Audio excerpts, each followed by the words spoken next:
नमस्कार मित्रो, माझ्या कायदेभान या लीगल चॅनलवर तुमचं स्वागत आहे.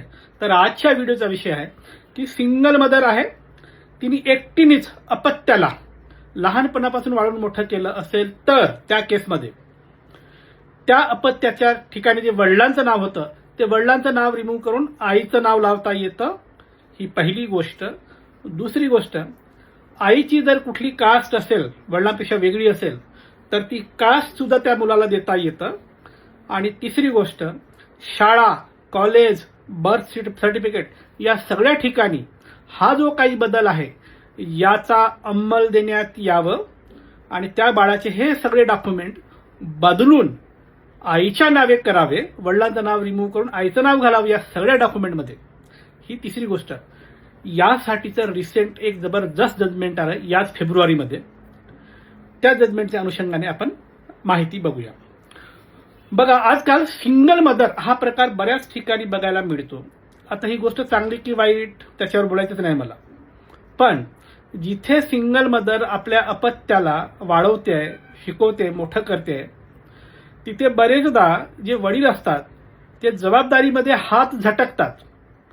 पण दुर्दैवाने त्या मुलाच्या बर्थ सर्टिफिकेटवर बापाचं नाव असतं, त्याच्या कास्ट सर्टिफिकेटवर बापाची कास्ट लागते, त्याच्या सगळ्या डॉक्युमेंटवर बापाची नावं असतात. आणि ही जी सिंगल मदर या मुलाला शिकवते, मोठं करते, तिला उगीच नाहक त्रास होतो, जागोजागी त्रास होतो, शाळेत त्रास होतो, पासपोर्टला त्रास होतो, अजून कुठल्या ठिकाणी त्रास होतो. का? कारण सर्टिफिकेटवर बापाचं नाव आहे. मग या सगळ्या ठिकाणी बापाची कागदपत्र आणावी लागतात, कास्ट सर्टिफिकेट लावावी लागतं आणि बरीच भानगडी करावी लागतात.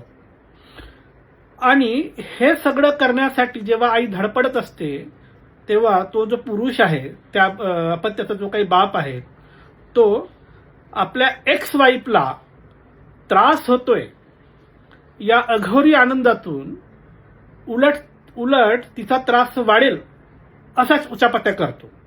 या सगळ्यावर ऑनरेबल बॉम्बे हायकोर्टाने आता एक आहे ना फायनॅलिटीने निकाल दिलाय आणि हा सगळा मामला संपवलाय. तर ऍक्च्युली ती केस काय आहे थोडी डिटेलमध्ये सांगतो मी. नॉर्मली माझ्याकडे वेळ नसतो सांगायला, पण यावेळी सांगतो की हे जे जोडपं होतं याच्यामध्ये जो नवरा आहे तो मराठा होता जातीने आणि जी बायको आहे ती हिंदू महार होती. यांना एक अपत्य झालं, मुलगी होती, मुलगी 12-13 वर्षाची होती.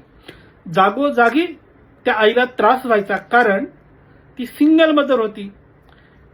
तर प्रत्येक ठिकाणी शाळेत इकडे तिकडे कागदपत्राचा त्रास व्हायचा आणि हा जो बाप आहे, त्या मुलीचा बाप आहे, तो सहकार्य करत नव्हता. तर या आईनी ॲफिडेव्हिट करून घेतलं आणि ती जी मुलगी आहे त्या मुलीचं नाव जे आहे तिथून बापाचं नाव रिमूव्ह करून हिने स्वतःचं नाव घातलं. म्हणजे ॲफिडेव्हिट केल्यामुळे आता मुलीचं नाव आईच्या नावाने ओळखलं जाऊ लागलं. पण हे ॲफिडेव्हिट शाळेमध्ये जेव्हा देऊन रिक्वेस्ट केली की माझ्या मुलीच्या शाळेच्या कागदपत्रावर आता वडिलांच्या नावाऐवजी माझं नाव लावण्यात यावं आणि हे घ्या ॲफिडेव्हिट, आणि हे गॅझेट केलेलं आहे. आता गॅझेटेड ॲफिडेव्हिट जर दिलं, गॅझेट केलं असेल तर ते कायदेशीर चालायला पाहिजे. पण शाळेने नकार दिला.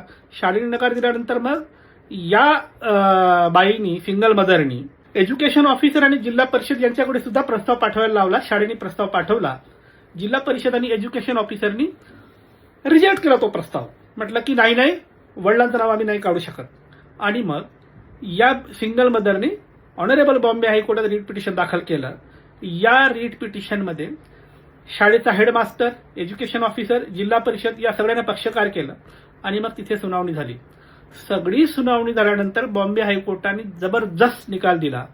त्याच्यामध्ये 2 गोष्टी सांगितल्या. एक, जर सिंगल मदर असेल आणि पूर्ण पालन पोषण करून तिने जर अपत्याचं सगळं केलं असेल आणि हे सगळं करताना बापाचा जर काहीच रोल नसेल तर बापाला क्रेडिट द्यायचं नाही. बापाचं नाव रिमूव्ह करा आणि आईचं नाव ठेवा. हा पहिला निकाल दिला किंवा निकालाची ही पहिली गोष्ट सांगितली. आणि दुसरी गोष्ट सांगितली, ही जी सिंगल मदर आहे ही जातीने महार आहे, शेड्यूल कास्ट आहे. त्याच्यामुळे या आईचं जर कास्ट लावलं आणि बापाचं जे हिंदू मराठा कास्ट आहे ते काढलं आणि आईची जर कास्ट त्या अपत्याला दिली तर बरेच बेनिफिट क्लेम करता येऊ शकतात. त्याच्यामुळे बापाची कास्ट रिमूव्ह करावी आणि आईची कास्ट बाळाला त्या अपत्याला द्यावं असं दुसरा पॉईंट सांगितला. त्याच्यामुळे या निकालामध्ये एकाच निकालामध्ये दोन वेगवेगळ्या गोष्टींचा निर्णय लावण्यात आला आहे. निकाली काढण्यात आल्या दोन गोष्टी. एक तर बापाचा जर अपत्याच्या जडणघडणीत अजिबात काहीच रोल नसेल, सगळं आई करत असेल तर बापाचं नाव काढता येऊ शकतं आणि आईचंच नाव चालवता येऊ शकतं, पहिली गोष्ट. आणि दुसरं, बापाचं जे काही कास्ट आहे ती पण रिमूव्ह करून आईची कास्ट लावता येऊ शकतं, ही दुसरी गोष्ट. अशा पद्धतीचं जबरदस्त जजमेंट ऑनरेबल बॉम्बे हायकोर्टाने आता या फेब्रुवारीमध्ये दिला. बरं, हे सगळं करताना अजून एक अवाक करणारी गोष्ट मी या जजमेंटमध्ये बघितली की या जजमेंटमध्ये बापाला पार्टी बनवलंच नाहीये. जजमेंट वाचताना ती गोष्ट लक्षात आली की बापाला पक्षकार केलंच नाही. याचा अर्थ काय? याचा अर्थ की तुझ्या अमुक अमुक मुलीच्या डॉक्युमेंट्सवरून तुझं नाव आम्ही काढतोय, असं निकाल देतोय, ही सगळी प्रोसिडिंग्स करतोय. असं करताना त्या बापाला कोर्टात बोलवलं नाही, त्याचं म्हणणं ऐकलं नाही, त्याला शून्य किंमत दिली आहे कोर्टाने. थोडक्यात एका वाक्यात कोर्टाचं असं म्हणणं दिसतं की जर आई एकटीच अपत्याचं जडणघडण करत असेल, पालन पोषण करत असेल तर बापाचं म्हणणं ऐकणं सुद्धा महत्वाचं नाहीये. आई जर सिंगल पॅरेंट आहे, ती एकटी बघत आहे, तर बापाला पूर्णपणे हद्दपार करा आणि या अपत्याच्या पूर्ण डॉक्युमेंट्सवर, एज्युकेशन सर्टिफिकेटवर, कास्ट सर्टिफिकेटवर सगळ्यावर आईचं नाव लावा. अशा पद्धतीचे थेट डायरेक्शन दिले आहे ऑनरेबल बॉम्बे हायकोर्टाने.